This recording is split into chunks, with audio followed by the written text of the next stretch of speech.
तो बैठक अभी निरंतर रहेगी। इन 2 दिनों में 1.5 दिन अभी पूरा हुआ है। कल भी लगभग 12 घंटे हम लोग बैठे थे और आज भी 7:30 बजे तक हम प्रयास करेंगे कि विषय हमारे समाप्त हो जाए। ये जो विचारों का मंथन हमारा चला है, इसका मुख्य उद्देश्य है प्रदेश का विकास और विकास के लिए और कौन कौन से कदम उठाए जाने चाहिए। वर्क्स डिपार्टमेंट्स, निर्माण के काम की गति, प्रक्रियाएं, आने वाली कठिनाइयां, क्योंकि हमारे पास इस बार भी 48,000 करोड़ रुपया हमको खर्च करना है। कैसे तेज गति से काम हो सके, गुणवत्तापूर्ण काम हो सके। तो एक विकास और दूसरा जनता के कल्याण की योजनाएं जो हैं उनको बेहतर ढंग से फिर से और क्रियान्वित करने के लिए हम लोगों ने समीक्षा की है और कई तरह की नई चीजें भी विचार के मंथन में से निकली है। कुछ चर्चा ऐसी है कि जिसको हमने अंतिम रूप देके कुछ कार्यक्रम फाइनल किए।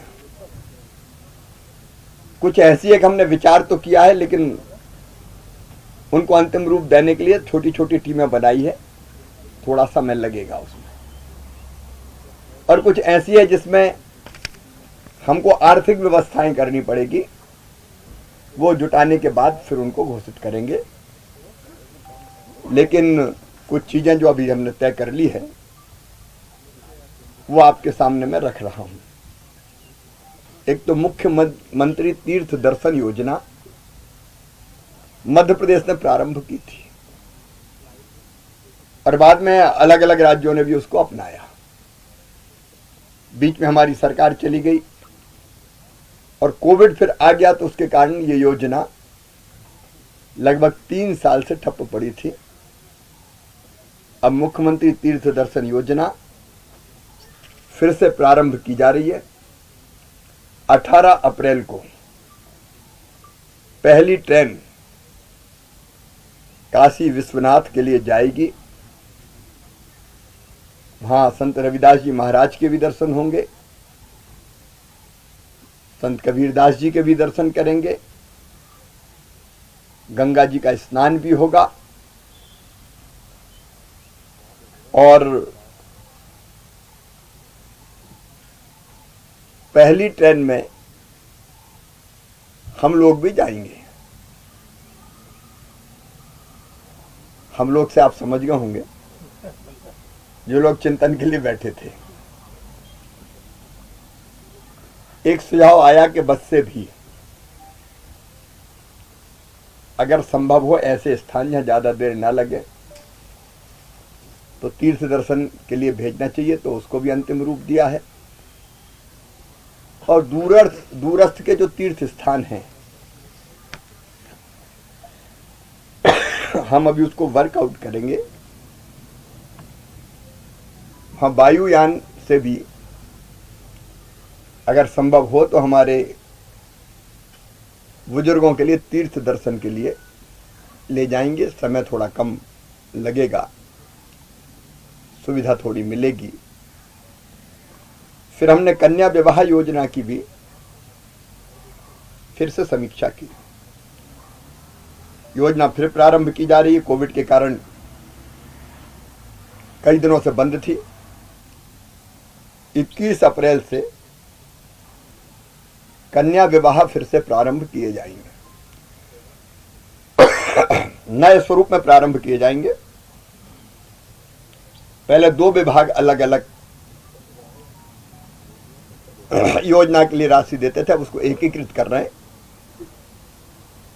आयोजन की जो राशि थी वो थी 51,000, 6,000 रुपये बढ़ा के उसको 55,000 रुपये किया जा रहा है। और प्रतिवर्ष आयोजित होने वाले समारोहों का विकास खंड के स्तर पर पहले से तिथि तय की जाएगी, प्रचार प्रसार किया जाएगा। अलग से इंडिविजुअल विवाह नहीं होगा इसमें सामूहिक विवाह होगा। और सामाजिक न्याय विभाग इन कार्यक्रमों को आयोजित करेगा। प्रयास ये होगा कि समाज भी इससे जुड़े, जनप्रतिनिधि जुड़ के और समाज से भी जुड़ के आयोजन करें। लाडली लक्ष्मी योजना मध्य प्रदेश की ऐसी योजना है, कन्या विवाह भी मध्य प्रदेश में ही प्रारंभ हुई, बाद में दूसरे प्रदेशों में गए। लाडली लक्ष्मी योजना मध्य प्रदेश की ऐसी योजना है जो हमने प्रारंभ की थी और बाद में किसी ना किसी रूप में उसको देश के लगभग हर राज्य ने अपनाया। अब मेरी 43 लाख लाडली लक्ष्मी बेटियां आज मध्य प्रदेश में है। जिन बेटियों को गोद में लेके मैंने लाडली लक्ष्मी के प्रमाण पत्र वितरित किए थे, वो अब कोई 12वीं में पढ़ रही है, कोई कॉलेज में जा रही है और मामा मामा कह के जब संबोधित करती है तो मुझे लगता है जैसे मेरा जीवन सफल हो रहा हो। अब लाडली लक्ष्मी योजना का दूसरा, उसके साथ और कुछ चीजें हम जोड़ रहे हैं। लाडली लक्ष्मी 2 उसका शुभारंभ 2 मई को कर रहे हैं। 2 मई को हर साल लाडली लक्ष्मी दिवस मनाया जाएगा और 2 मई से लगा के 11 मई तक लाडली लक्ष्मी उत्सव पूरे प्रदेश में आयोजित किया जाएगा। और ये उत्सव ब्लॉक स्तर पर आयोजित किए जाएंगे। लाडली लक्ष्मी बेटियों को उच्च शिक्षा के लिए, स्वावलंबन के लिए और उनके आर्थिक सशक्तिकरण के लिए कुछ और कदम उठाए जाएंगे। चर्चा हुई है जिसका अनाउंस हम 2 मई को करेंगे जब लाडली लक्ष्मी दिवस होगा। कोशिश ये है कि लाडली लक्ष्मी बेटियां बहुत ऊंचे स्थान पर पहुंचे, उनके रास्ते में कोई बाधा ना रहे, उनका शैक्षणिक आर्थिक सशक्तिकरण भी हो, इसका प्रयास किया जाएगा। हर गांव में लाडली लक्ष्मी क्लब गठित किए जाएंगे और लाडलियों और उनकी माताओं को स्वयं सहायता समूह से भी जोड़ा जाएगा। कल राशन के बारे में प्रधानमंत्री जी ने एक बहुत महत्वपूर्ण फैसला किया कि गरीब कल्याण योजना अभी 6 माह और जारी रखी जाएगी। मतलब निःशुल्क राशन 5 किलो गरीब कल्याण योजना के अंतर्गत दिया जाएगा। प्रधानमंत्री गरीब कल्याण योजना और उसके साथ मुख्यमंत्री के नाम से भी पहले से आप जानते हैं योजना चलती है, मुख्यमंत्री अन्नपूर्णा योजना। तो दोनों का मिला के 10 किलो अनाज प्रति माह प्रति व्यक्ति, मतलब 5 का परिवार है तो 50 किलो अन्न मिलेगा ही। तो ये योजना को और ढंग से क्रियान्वित करने के लिए हम ये सुनिश्चित करेंगे कि प्रत्येक राशन की दुकान पर एक विक्रेता हो। अभी एक सेल्समैन के पास एक से अधिक दुकानें भी है। कुछ जगह उपभोक्ता संघ हैं, उनका भी पूरी तरह से परीक्षण किया जाएगा। एक के पास जब एक ही दुकान रहेगी तो राशन की दुकानों को बहुउद्देशीय बनाया जाएगा ताकि वो लाभकारी भी हो सके। इन दुकानों पर common service centre, MP online vendor, business correspondence, बिजली बिल इत्यादि की सुविधाएं भी दी जाएगी। और इसके साथ वो चाहेंगे तो और भी वस्तुएं बेचने के लिए राशन छोड़ के रख सकेंगे ताकि राशन की दुकान उसकी प्रॉफिट में ठीक से चले। और 7 अप्रैल को फिर से अन्न उत्सव मनाया जाएगा। हर एक राशन की दुकानों पर यह कार्यक्रम होगा। CM राय स्कूल शिक्षा के क्षेत्र में एक बहुत क्रांतिकारी कदम है। अभी CM राय स्कूल के भवन बनने में समय लगेगा क्योंकि जिस स्तर के भवन बनने हैं वहां 24 करोड़ रुपया के लगभग लागत आएगी। उनमें library, lab, playground, smart class सबकी व्यवस्था है। इसमें अभी समय लगेगा, भवन बनने में पैसा स्वीकृत है। जून से भवन बनना प्रारंभ होंगे, लेकिन तब तक हमने सोचा है कि जहाँ जहाँ भवन की उपलब्धता हो, एकदम ऐसी स्मार्ट क्लास नहीं बन पाएगी, लेकिन हम उस योजना को लेट ना करें। तो अभी लगभग 350 विद्यालयों में जो हमारे पास उपलब्ध स्थान हैं, भवन है, कुछ नए भवन बने स्कूलों के, उनमें सीएम राय स्कूल की परिकल्पना के आधार पर 13 जून से शिक्षण कार्य प्रारंभ किया जाएगा। और इनमें से हमने नए भवन को चिन्हित किए जो हमें मिले हैं 100 शालाओं में।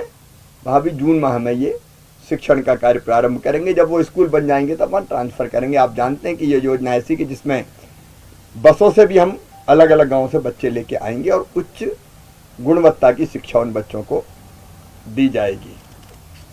हमने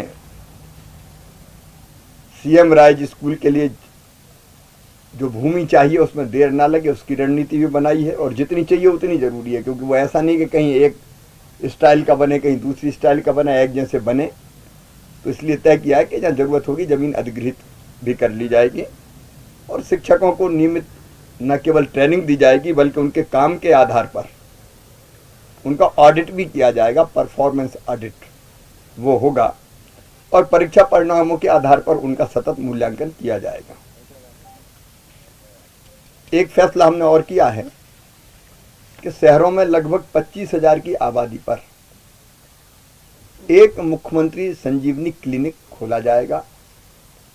कई बार ऐसी बीमारियां जिसके लिए बड़े अस्पताल की जरूरत नहीं है, बुखार हो गया, कोई और ऐसी बीमारी हो गई जिसका साधारणतः इलाज हो सकता है, तो वो हम इसको शहरों में प्रारंभ करेंगे ताकि बड़े अस्पतालों में भीड़ कम हो। 22 अप्रैल से इसको प्रारंभ करेंगे हम। प्रारंभ में कम खुलेंगे, लेकिन 1 वर्ष में सभी नगरीय निकायों में इनको स्थापित करेंगे। प्रदेश के सभी मेडिकल कॉलेज से जुड़े अस्पतालों को सुपर स्पेशलिटी अस्पतालों के रूप में विकसित किया जाएगा, और जिला अस्पतालों में कोविड काल के दौरान आईसीयू वार्ड भी बने हैं, ऑक्सीजन लाइनें भी डली है, कई तरह के उपकरण आए हैं, उनका बेहतर इस्तेमाल हो, इसकी रणनीति हमने बनाई है। मई के महीने से हर जिले में 2 दिवसीय जिला स्तरीय स्वास्थ्य शिविर लगाए जाएंगे। कई बार कई ऐसी बीमारियां जिनका पता ही नहीं चलता है, जैसे विशेषकर ग्रामीण क्षेत्रों में माताओं बहनों को यूट्रस के कैंसर का पता ही नहीं चलता, लेकिन समय पे अगर परीक्षण हो जाए और पता चल जाए तो उनका इलाज संभव होगा। इसलिए हमने तय किया है कि जब बड़ी बीमारी हो जाए और दिखाने आए उसके बजाय हम ऐसे शिविर लगा के, विशेषकर गरीब सभी आए, उसमें केवल गरीब के लिए नहीं, मध्यम वर्गीय भी आए जो आना चाहता है, लेकिन विशेषकर गरीब को उसका बहुत लाभ मिलेगा। जल जीवन मिशन के अंतर्गत पानी की, पेयजल की व्यवस्था के लिए हमने बजट में 6,000 करोड़ रुपए रखे हैं, लेकिन कुछ सावधानियां जरूरी है कि पहले बोर में पानी निकले तब पाइपलाइन बिछे। कई जगह पाइपलाइन बिछ जाती है, बाद में बोर किया तो पानी नहीं निकला, तो कई सावधानियों पर चर्चा हुई है। खुदाई का काम होता है पाइप डालने के लिए, तो रिस्टोरेशन का काम साथ साथ हो जाए, और स्रोत जहाँ है वहाँ भी संभावना इस बात की देख, तो समूह पेयजल योजना है कि आप बांध से खींच कर पानी ले आए तो वहाँ तो कोई दिक्कत नहीं आएगी, लेकिन बोर पर आधारित अगर कोई योजना है तो फिर वो गर्मी में कहीं नीचे पानी चला गया तो वहाँ ऐसी जल संरचनाएं बनाना जिससे वाटर लेवल ज़मीन का बढ़ा रहे और वो योजनाएं चलती रहे। बहुत व्यापक विचार किया है, मैं सारे विस्तार में नहीं जाता। मैं 30 तारीख को बुरहानपुर, पहला जिला मध्य प्रदेश का होगा जहाँ पूरे जिले के हर गांव में नल से जल की व्यवस्था हमने कर दी है, तो उसका मैं उद्घाटन करूंगा, और लगभग 900 योजनाएं और है जो पूरी हो गई है, उनका भी वहाँ से लोकार्पण करूंगा। ये काम लगातार जारी रहेगा। फिर 14 अप्रैल को बाबा साहब, भारत रत्न बाबा साहब डॉक्टर बाबा साहब अम्बेडकर जी के जन्मदिन पर हम एक बड़े कार्यक्रम का आयोजन करेंगे। महू में भी हम श्रद्धा के सुमन अर्जित करेंगे, और वहाँ मैंने संत रविदास जी की जयंती पर जिन कार्यों, जिन योजनाओं की घोषणा की थी उनका लाभ देना हम प्रारंभ करेंगे। वैसे कबीर महाकुंभ और वाल्मीकि महाकुंभ का भी आयोजन किया जाएगा। बड़ी खुशी की बात है कि मध्य प्रदेश पहला राज्य होगा जहाँ MBBS मतलब मेडिकल की पढ़ाई हम इस साल हिंदी में प्रारंभ करेंगे। जब दुनिया का हर एक देश अपनी भाषा में पढ़ाई करता है तो हम अंग्रेजी के गुलाम क्यों बने। हमारे मध्यम वर्गीय गरीब परिवारों के बच्चे, गांव से आने वाले बच्चे ये अंग्रेजी नहीं जानते, इसलिए एक टैलेंट होने के बाद भी इन्फीरियरिटी कॉम्प्लेक्स जैसा रहता है कि अंग्रेजी नहीं आती। अंग्रेजी की बाध्यता नहीं है और हिंदी में भी पढ़ाई की जा सकती है, इसलिए पूरी किताबें हमारी बन रही है। और इसी साल देश में पहली बार हम अपनी मातृभाषा में मेडिकल की पढ़ाई प्रारंभ करेंगे। मैं बड़े गर्व के साथ ये कह रहा हूँ। उसके साथ साथ फिर इंजीनियरिंग की और बाकी पढ़ाई भी हिंदी में सुनिश्चित करके हम इस मिथक को तोड़ देंगे कि अंग्रेजी ज़रूरी है। गरीबों को, ग्रामीणों को, मध्यम वर्गीय बेटा बेटियों को जो अंग्रेजी मीडियम के स्कूलों में नहीं पढ़े उनको इसका निश्चित तौर पर बहुत लाभ मिलेगा। वैसे ही एक बड़ा फैसला जो मैंने हालांकि घोषित कर दिया था विधानसभा में कि पुलिस की भर्ती में अब क्या काम क्या वो लिखित परीक्षा ही हो, लिखने में अच्छा और दौड़ने में अच्छा ही नहीं है तो डाकू चोरों को कैसे पकड़ेगा। शरीर से भी तो ठीक ठाक होना चाहिए। अब गांव वाले या गरीब घर के लोग जरा ज़्यादा मेहनत कर लेते हैं, ज़्यादा दौड़ लेते हैं, लेकिन सिस्टम कुछ ऐसा बन गया कि बड़े स्कूलों में पढ़े ही लोग आ जाएं। तो हमने तय किया कि भैया 50% नंबर दौड़ भाग के रखेंगे, शरीर में दम होगा तो ही भर्ती होगी। तो उसमें भी मुझे लगता है कि ग्रामीण क्षेत्र के गरीबों के बेटा बेटी बड़ी संख्या में, अभी जो पुलिस की भर्ती शुरू होने वाली है 6000, उसके बाद फिर और निकलेगी, उसमें उनका सिलेक्शन हो पाएगा। फिर एक और हमने फैसला किया है, इंसानों के लिए तो टेलीमेडिसिन की व्यवस्था की है, मतलब फ़ोन करके विशेषज्ञ डॉक्टर से टेलीमेडिसिन की व्यवस्था है, वो सलाह ले सकते हैं कि क्या करना चाहिए। वैसे ही टेलीमेडिसिन हम पशुओं की बीमारी के लिए भी वेटनरी टेलीमेडिसिन की व्यवस्था की जाएगी। एक नंबर, वहाँ डॉक्टर बैठेंगे और किसी गांव से किसी ने कहा कि मेरी गाय बीमार है और बीमारी की ये लक्षण है, तो उसी के आधार पर फ़ोन पर ही सलाह दी जा सकेगी कि गाय की ये दवाई है।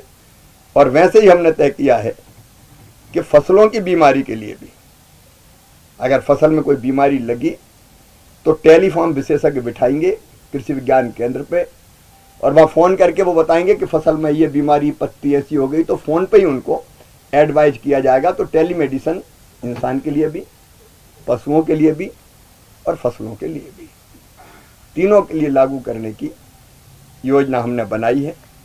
एक और विशेष बात, मध्य प्रदेश में स्कूली शिक्षा में देश में पहली बार कक्षा 8 से आर्टिफिशियल इंटेलिजेंस की पढ़ाई प्रारंभ की जाएगी। 240 घंटों का पाठ्यक्रम लागू किया जाएगा। ये भी देश में पहली बार होगा और हम अपने सरकारी स्कूलों में पढ़ाएंगे।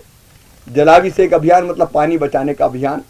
वर्षा जल को हमको संचित करके रखना है ताकि भूजल का स्तर बढ़े, इसलिए चेक डैम, स्टॉप डैम, बोरी बंधान, पुराने तालाबों का जीर्णोद्धार, नए तालाबों का निर्माण, ये 11 अप्रैल से जलाभिषेक अभियान के रूप में प्रारंभ किया जाएगा।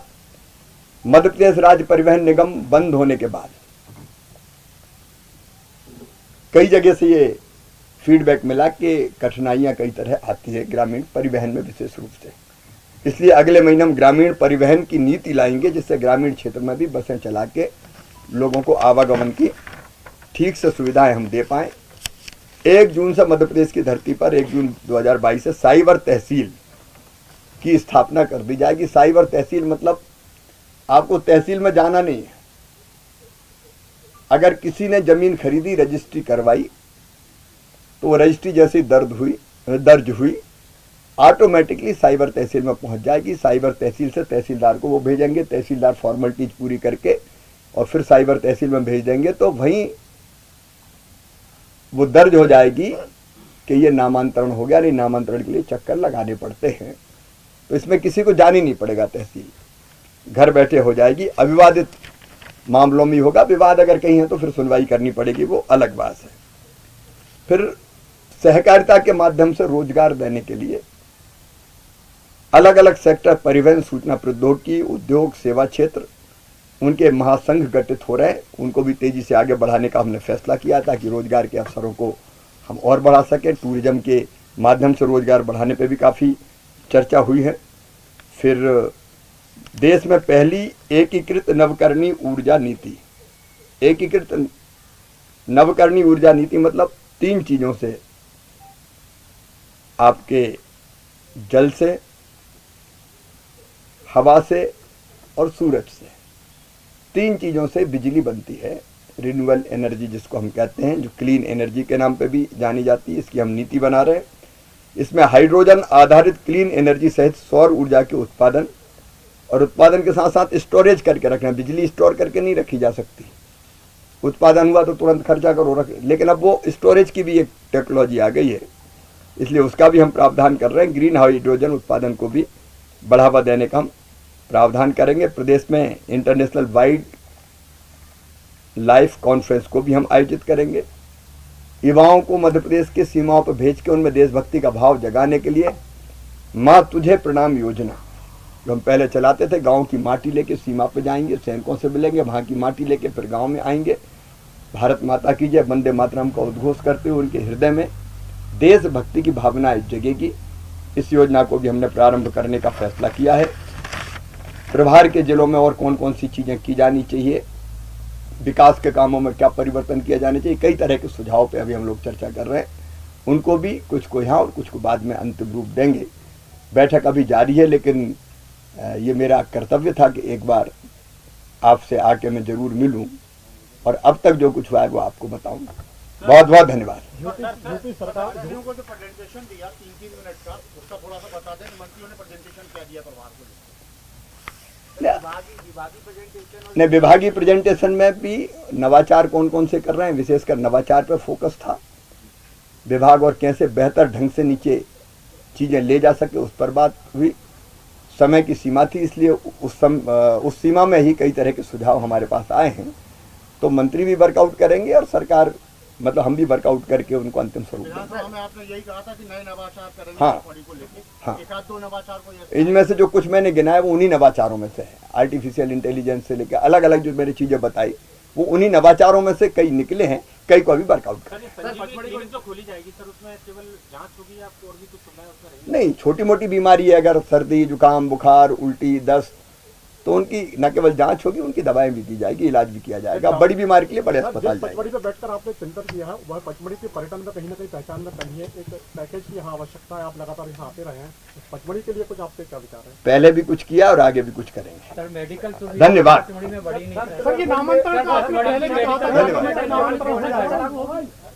अभी मैंने साइबर तहसील का बताया। बहुत बहुत धन्यवाद। आपकी अफसरशाही बेलगाम हो रही, नियाज अहमद खान का ट्वीट, इस पर कुछ बोल दीजिए।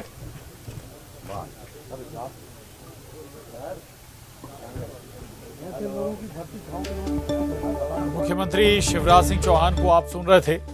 2 दिन की चिंतन बैठक पचमढ़ी में और 1.5 दिन लगभग पूरा हो चुका है। उस दौरान जो जिन जिन मसलों पर डिस्कशन हुआ है इस चिंतन बैठक में और जो फैसले लिए गए हैं उनकी विस्तार से जानकारी खुद मुख्यमंत्री शिवराज सिंह चौहान ने आज दी है मीडिया के सामने आकर, पत्रकारों के सामने आकर। हालांकि अभी आधा दिन और बाकी है इस चिंतन बैठक का।